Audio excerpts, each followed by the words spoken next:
Good day, folks. This is Greg Judy at Green Pastures Farm. Today we just moved Alex and Rowan and I just moved this wire over. Alex brought his kid with him this morning, and Rowan's coming up the hill with our load of posts there. But we've got, I think there's the whole herd is in here, cows, calves, and everything. And we just turned them into some stockpile fescue, and this is pretty good stuff, folks. I mean, you can tell by the cattle, everything's got its head down. And so this is what we left right here. I'm going to show you what we left. It's wet. I mean, it is puggy out here, but you know what? They didn't tear this up at all. I mean, there's not even any pug marks in it. It's amazing. We got sun yesterday about 1 o'clock in the afternoon, and the sun stayed up for 4 hours, just a little bit of breeze. But it was so wet out here the day, Alex made the comment the water was standing on top of the ground.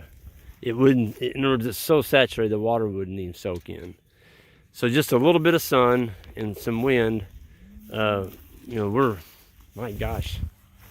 You know, again, we're saving $250 a day every time we can move that wire and not have to feed, you know, almost 300 head here bales of hay, which is 6 bales a day. You know, $40 to $45 a bale, time you get it delivered to your farm. Some people made the comment they wish they could get it for that. It's more like 80. But we're going to work on putting some paddocks here. This is the it's the 15th. I'm going to be leaving tomorrow for a bit, going on a consulting trip, and so we're going to lay out some paddocks here so that Alex can just roll up the wire. Look at those cows. I mean, they are really doing well. Oh, this isn't a cow here. Look at that beast. That's a grass finished steer, folks. I mean, he is fat. And I've got it close up here. We can get away. Look at that fat guy. See, when he walks, he's got a waddle in his ass. I'd like to see that waddle. And if he didn't have so much hair on his tail head, you could see the wrinkles. But he's got the winter hair is on his tail head. Man, that steer's fat. He's doing that on winter stockpile. Folks, you got to get your steers the right size. And you can't finish a steer on grass. Well, you can. You know, a steer that's, let's say, got a frame score, you know, 5 to 7, and he's going to finish out at, let's say, 14 to 1,600 pounds.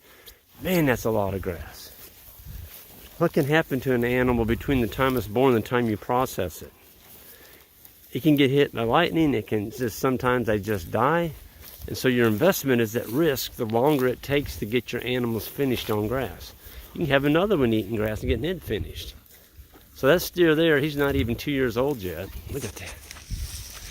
I mean, he is a chunk. And that's without any annuals being planted. That's just fescue, clover, orchard grass, and other weeds and things that steer's eating. But he's staying in that kind of condition. Terrible weather. Well, we've had some ice storms and snow, so we got another one coming. Didn't tell you that. This is Wednesday, and Friday they're saying we got more ice coming, heavy rain, and then 4 to 5 inches of snow. So it sounds like a rinse repeat of what we just went through. Not looking forward to that. I'd like to get the ground frozen. But you deal with what you got. And so I am so thankful that I have fescue. Because, folks, if I just had orchard grass or bluegrass, I wouldn't have a sod that would hold even that little cow up. Well, that's a little heifer. She's just been exposed. She'll be calving next year. But this little cow here, she probably weighs 900 pounds. There's no way I could be out here with her. I mean, if I had orchard grass, it doesn't have the sod underneath it, the root structure. This stuff does. And orchard grass doesn't stay green in the winter. It turns brown. Look at this.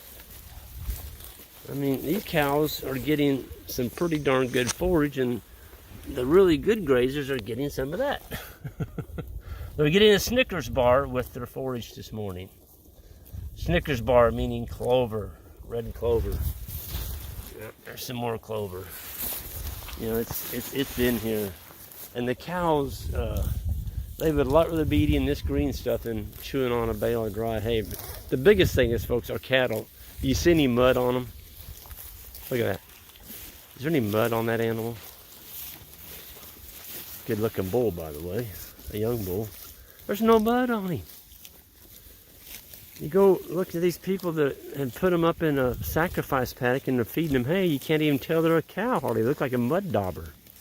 And they're just solid coated in mud. Folks, keep your animals clean. Keep them on good forage like this, good sod underneath them, and keep them moving.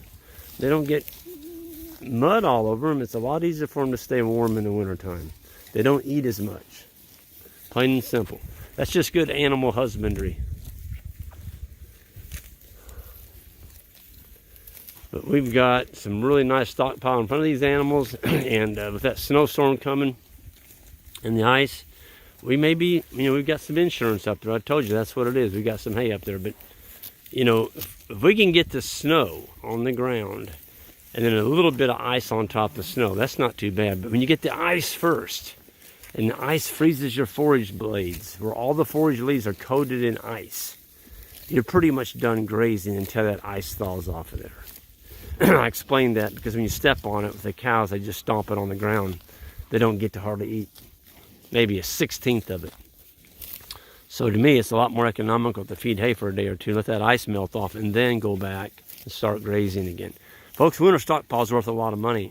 It's going to save you a ton of money. And I hope to see some of y'all at our grazing school this year. We're going to show you how to save a ton of money by growing this. Folks, it doesn't start in the fall. I'm going to give you a tip. You can't just go out in the fall and say, I'm going to grow winter stockpile. No. There's a planning process, and we cover that at our grazing school. And for y'all that are kind of on the fence, you better not wait too much longer. This getting full, quick. I've never seen it like this. We've got a lot of people signed up, and I know it's going to be a sellout way before our usual ending date. So I just wanted to put that out there. But anyway, hope to see some of y'all this spring, May 7th through the 9th. Go to our website, greenpasturesfarm.net, and look forward to meeting some of y'all. And everyone have a great day.